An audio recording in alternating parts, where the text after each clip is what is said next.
Kaze uyu munsi ndafise ikiganiro special nifuza kugaruka ku muhamagaro w'ubwungere canke wo gukorera Imana n'ingene bikenewe cyane kubaho ubuzima bwo kwiga no gusoma kugira ngo umuntu ashobore by'ukuri kuba muri uwo muhamagaro neza nk'uko Imana ivyifuza kandi aronkemwo ivyiza byose Imana yifuza.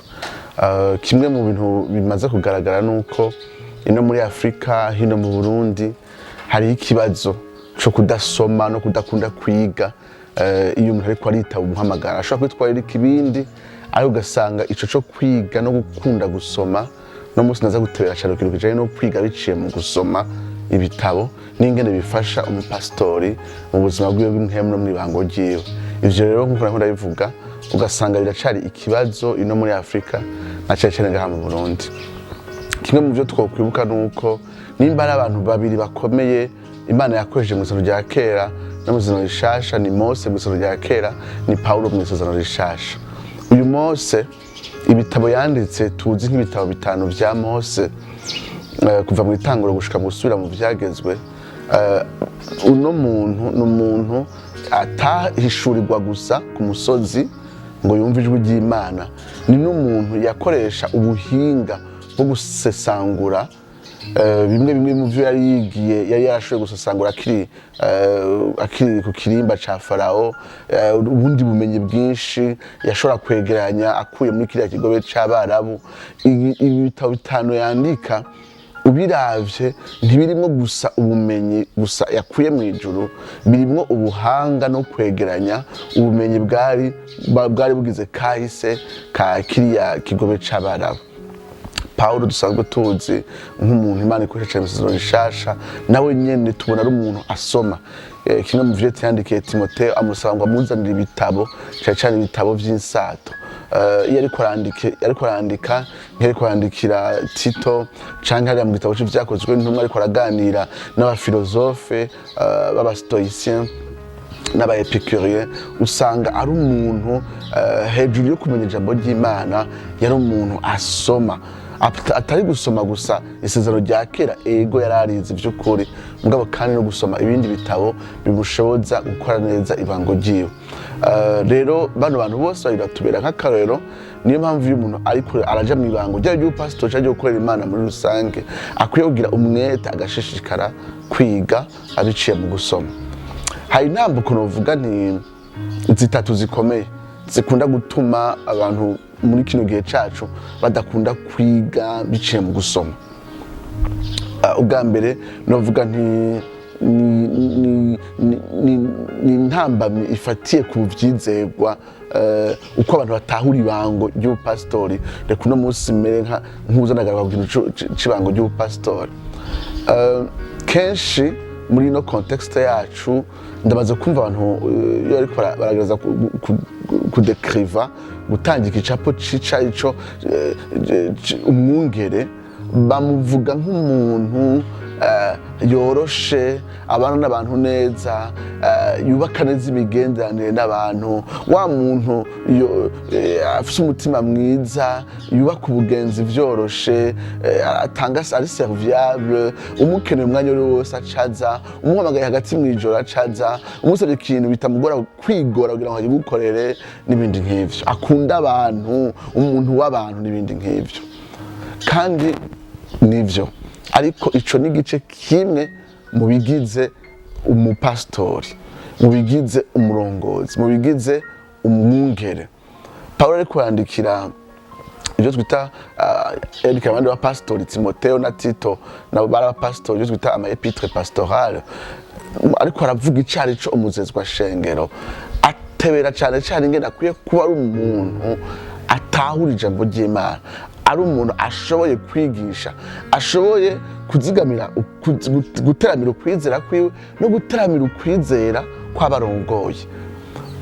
Paulo atebera cyane gose aravuga kuri iyo migenderanire n'ivyo adakwiye gutongana n'ibindi, adakwiye kuganza neza bo muntu, ariko uburemere abutereka ingene atahura ijambo ry'Imana, ingene ari umuntu azi neza ivyo yigisha. rero ico gicapo c'umupasitori ari umuntu w'abantu mugabo atiga atazi neza ibyo yigisha, ico si igicapo kijanye n'ijambo ry'Imana. Hamwe umuntu yohindura igicapo vyofasha. Ni na kenshi umupasitori avuga ati je sindi umwigisha, je ndi umwungere. Nivyo harabigisha atarabungere, ariko ushobora kuba umwungere utari umwigisha. Indi mpamvu ya kabiri ikomeye ifatiye ingene dutahura ubuzima bw'impwemu. Apana gusigaye dutahura ibango ry'ubupasitori, ibango ry'ubwungere. Ica kabiri ni ingene dutahura ubuzima bw'impwemu. Muri Afrika no mu gihugu cacu ubuzima bw'impwemu ni citiranwa c'ibigumbagumba biryoshe bidasaba akigoro karekare ko kwiyumvira, ahubwo ako kigoro ko kwiyumvira kashobora no konona bya bintu vy'impwemu. Usanga ingene tubona ubuzima bw'impwemu ni ibintu biri mu kirere bidashigikiwe n'ivyiyumviro bikomeye. Ni ibigumbagumba vyiza, ni iyerekwa, ni impwemu yera, ni ubushobozi, n'amavuta, ni ikirere n'ibindi nk'ivyo amajambo dukunda gukoresha. Rero birashika abantu bavuga bati iyo umuntu yize cane, iyo umuntu asomye cane, vya bintu bica bitakara, ya mavuta acagenda, ati ca kirere gica kigenda, ati umuntu aca yuma, vya bigumbagumba bica bikama n'ibindi nk'ivyo. Iyi ngorane si iwacu gusa, kera no mu bazungu haharawe cane ibijanye n'ibigumbagumba vyinshi. Vyarashika rero abantu bakavuga bati nopfuma nsenga iminota 10 hako ngenda gusoma ngo nige amasaha 10. Ati uko iyo umuntu asenze agiye kumava agasenga akaja mu mwemu minota 10, ati amenya Imana gusumba umuntu yize amasaha 10. Ati ubumenya kuramwo experience yo kumenya Imana kuramwo bisumba umuntu yize amasaha 10. Hanyuma ico ciyumviro caravugwa cane. Hanyuma hari umwigisha umwe kuri kaminuza yitwa Warfield, kimwe mu bitabo yanditse ati religious life of theological student, ati ubuzima bw'impwemu, ubuzima bwo gusenga bw'umuntu yiga ijambo ry'Imana, religious life of theological students. No yavuze ati umviriza, ndaza abantu benshi bakunda kuvuga ngo nopfuma nsenga iminota 10 hako niga amasaha 10, ati uko menya Imana gusumba usomye amasaha 10. Atumviriza, ati jewe ico nobahanura ko hanura abanyeshuri, ati ico nobahanura nuko mwosoma amasaha 10 muri ko murasenga. Ati aho ni umuntu akura ubumenyi nyakuri. Aho yaravuze ikintu gikomeye, hari abantu basoma ariko badasenga, hari abantu basenga ariko badasoma. Wacha avuga ati nzopfuma nsoma ndi ku mavi amasaha 10, nzokwiga ndiko ndasenga amasaha 10. Ati ivyo bintu nzoguma ndabifatanya, ndabikorere hamwe, ndabikorere rimwe, kandi ndabikora umwanya munini gose. Ati ubwo nibwo buzima by'ukuri bw'impwemu buba bufise uburemere.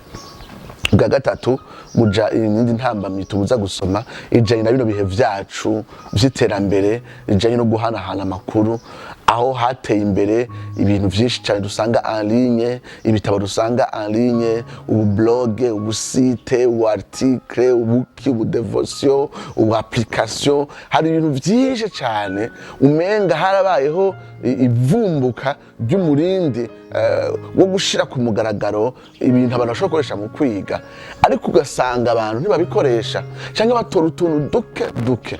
Hari superficialité rero ije n'ingene dukoresha ibintu biba biri en ligne. Umuntu afata agastatut gatonya kumva umenga yamenye byinshi, afata akarticle kamwe kumva umenga yize. Ariko kera abantu suko biga. Uno munsi rusanga abantu barafite utuntu bavuga, ariko wagenda kwimba ugasanga ico kintu nta nubwo aragifatira umwanya ngo acige, yagitoye ahantu, yagikuye ahantu canditse cagishira acagipostinga kuri Instagram, urumva na article yasomye ko iminota 5, bigatuma ukumva ati mbega nijya uri gusoma igitabo c'impapuro 200 cyangwa 250 cyangwa 300, sinovuga 400. Kera abantu barasoma ibitabo by'impapuro 1000, kandi agisoma rimwe agisoma kabiri. Ariko uno munsi umuntu asoma article k'iminota 5, uwo rero abasumbije abandi, kuko abandi n'utujambo dukenya agakura. Ivyo rero navyo biriko birasubiza inyuma cane ubumenyi. ariko twebwe hano muri Afrika hacajemo n'umuco w'ubunebwe, hari ubunebwe burenze iwacu muri Afrika. Umupastori rero cyangwa umukozi w'Imana biroroshe kwaja muri ubwo bunebwe, biroroshe yuko yirabira gusa akavideo akirabira akavideo kumuvuga butumwa cyangwa umwigisha kana akakunda akuva umenga yahejeje. Biroroshe cyane mu bihe byacu ko umuntu aja mu yindi myitwariko, ariko tuntu dukenye yegeranya akabwira abantu natwo yobura.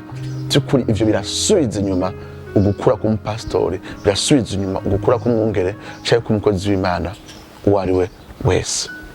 Ubu rero nashaka deje kuvuga izo ntambamyi zitatu zikomeye, ingena abantu batahura ibango ry'ubwungere, ingena abantu batahura ubuzima bw'impwemo hamwe na superficialité no kuyeyemvya bifatanye na kino gihe cacu tubaye mu gigurirana ry'ubumenyi bushigwa ku mbuga ngurukana bumenyi, n'ingene hari umuco w'ubunebwe hano muri Afrika cyane cyane mu Burundi.